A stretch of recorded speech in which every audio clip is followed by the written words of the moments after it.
Hey you guys, it's MJ from Alta Love. How are you? You'll see behind me I've got my yoga bag. I'm heading off to a festival in South Devon or Exeter. I don't know what area of Devon that is actually. South Devon, I think. Anywho, this is my fourth year at Wonderfields. Wonderfields is a really fun kind of hippie festival that's been expanding the last 4 years, so it's been really nice to be a part of it. It's come at a really nice time. We've got an expansion, so Team Love last year was 2 of us. The first 2 years it was just meh. Last year was two, and this year we've got 3 people attending for Team Love. One beautiful chica is doing some kids yoga, and then I'm leading the kind of adult yoga. I'm doing meditation and a talk, and there's just 3 of us partying it up at the Fezzy this weekend. So I'm really excited for Wonderfields. I have a few minutes to spare before my first session this morning, and I wanted to talk about transformation. And what I was thinking about that led me to share was how, in my experience, transformation, energetic transformation, is very much a complete process.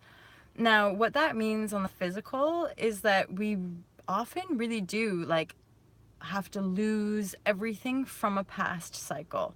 And some of you know I'm getting a new car.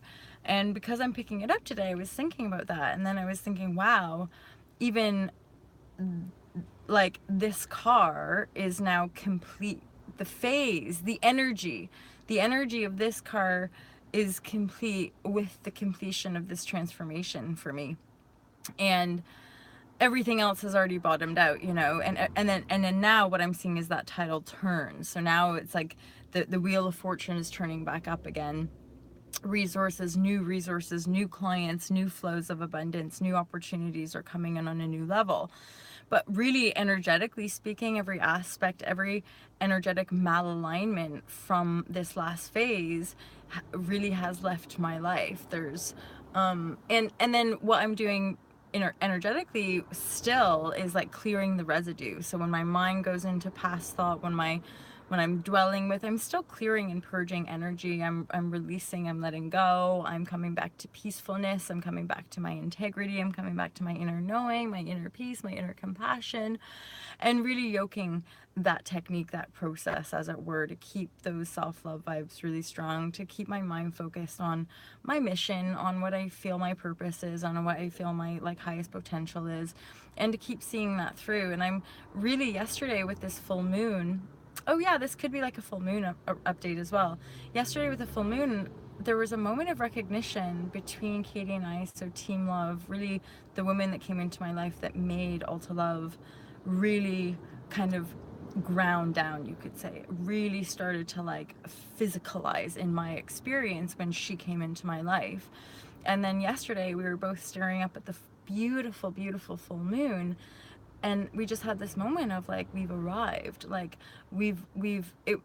and I was explaining to her how it felt like I was running and grabbing onto her and being like, let's go, and we've just been what's gonna happen, free falling. But then when we found each other, it was free falling made it a little bit more calm, and now we're settling into a new rhythm. And so, and because it's all kind of infinite and oneness and all of that, we often bring in the new to give us to feel the momentum, to and yet we're still clearing energy. We're still letting go of past projections. We're still letting go of past cycles, and really that's grieving, right? And that's why I joke a little bit about the emotional storms. And even when I host retreats, people are like, wow, you're happy all the time, and it's no, 20 minutes ago I was having an emotional storm. But because the practice for me is just allowing energy to move through me and allowing myself to be present, because always, if I just let it move through me, there's always this crystal clear moment of divine love.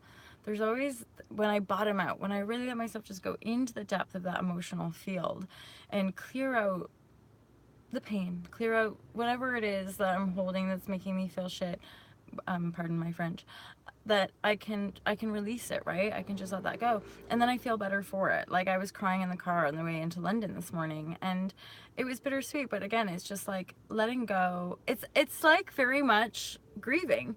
You're like grieving a part of yourself that you obviously created with great intention, and wanted this and wanted all these things to work out. And then as cycles complete, the disparity of underlying energy, so where we're wearing masks, where we're hiding from ourselves, where we're still projecting stuff onto people, blah, blah, blah, blah, blah, those projections become ever so clear. So you kind of wrap up the cycle, deal with the residue energy or residual energy as and when it comes up, as you're still pioneering your new life. And then you start to realize, wow, everything goes. As in, when I realize my car goes, and it's not just me, and obviously these are my reflections as well to affirm this belief, but it even financially. So we do witness sometimes like great abundance, or people who have made great wealth. They often bottom out massively. They go bankrupt, they lose everything, and then they build up to that next level of wealth, right? So when we're up leveling, sometimes for me personally, this is how it's always been, energetically, it's almost like I have to lose everything. And I can honestly say that's happened before. Every time I've gone through a cycle, I would lose the car too. Like, I'd lose the car that I had at that point, and that would go.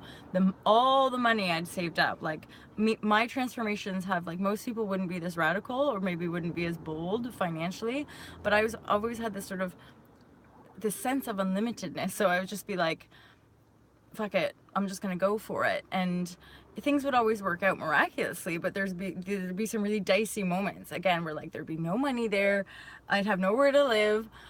People would do things to kind of just like pull the rug out, and I'd have to just literally let go, drop in, have faith. Within hours, within days, someone would appear and support me into the next.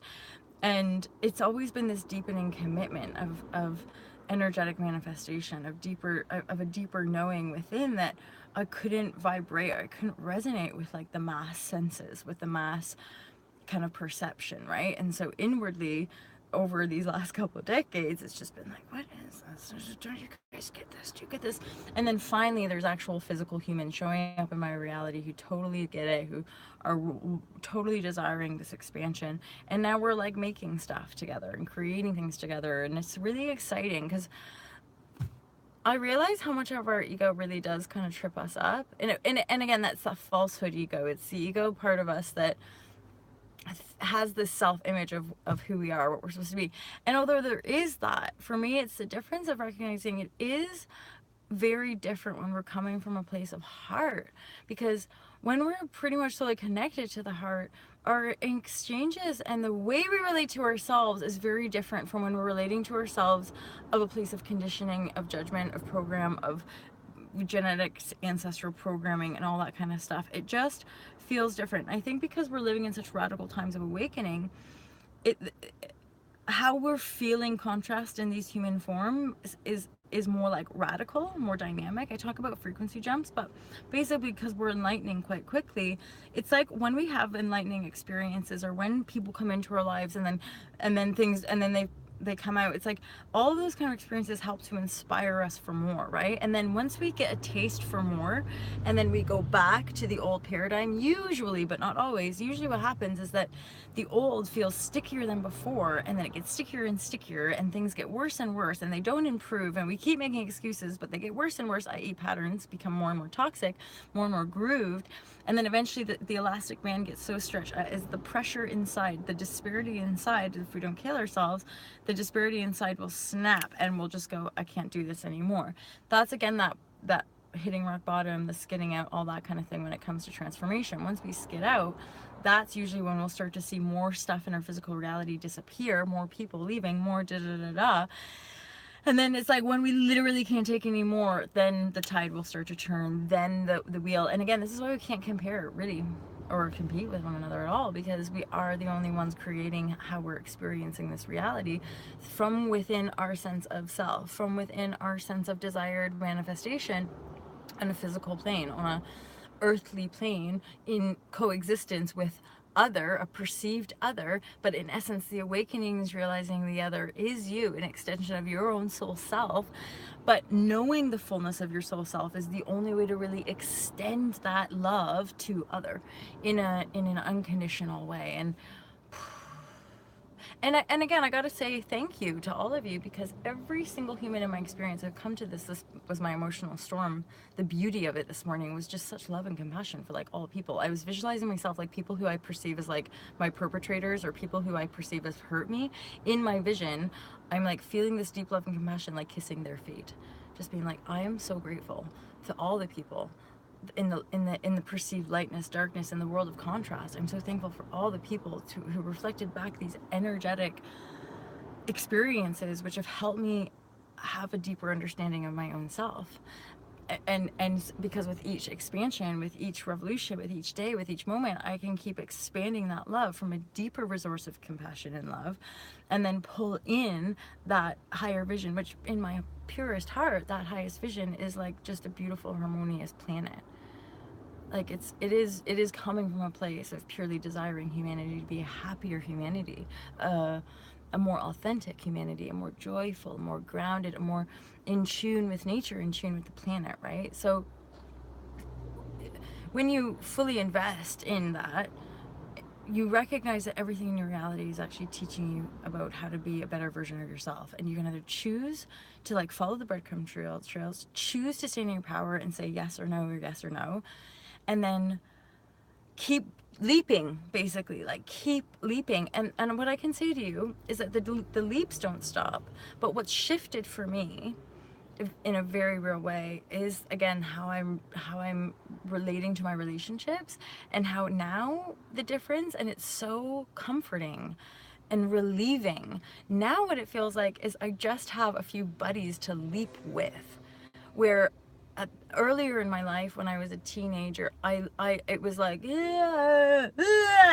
just running away and like leaping by myself, and then hitting massive breaking points throughout my late teens and 20s and then 30s, right? Hitting these break points and taking more leaps, always by myself. I was always just leaping. And the last leap back in 2016, that leap has resulted in massive loss on a physical plane. And yet energetically, I have more energy. I feel better than ever. And again, this new stream of very, very powerful clients and situations are opening up to me in a way that just feels real. And it's like beyond my dreams. It's beyond what my mental could have conceived of, which is then affirming back to me the speed with which we let go, drop in, relax, let the momentum of your own life force carry you, and stop resisting with your mental projection, right? Stop resisting with trying to control people, trying to control circumstances, trying to control money, trying to control any of it. You let that go, because the more I expand my energetic, the more my mind typically just feels limited, unless I'm engaged in an exchange where I'm giving of self, giving of an inspired self through just devotion, really. Guys, I love you so much. I hope you have a glorious day. I gotta go into my sesh. I got 3 minutes, but it's right there. So hopefully I'll see you guys at Wonderfields. Come find me. Adult yoga's at 10:30 in the Soul Garden, and then I'm doing a meditation, and I'm doing a talk about my book and just living the fearless life and all that jazz. So I love you guys loads. Have an awesome day. I appreciate you. I love you very much, and I'm just here with you in my heart, rooting for you in your highest dreams, you know, in the purest, most authentic divine form that you are here to be, and all your dreams will come true. Okay, bye guys, love you loads.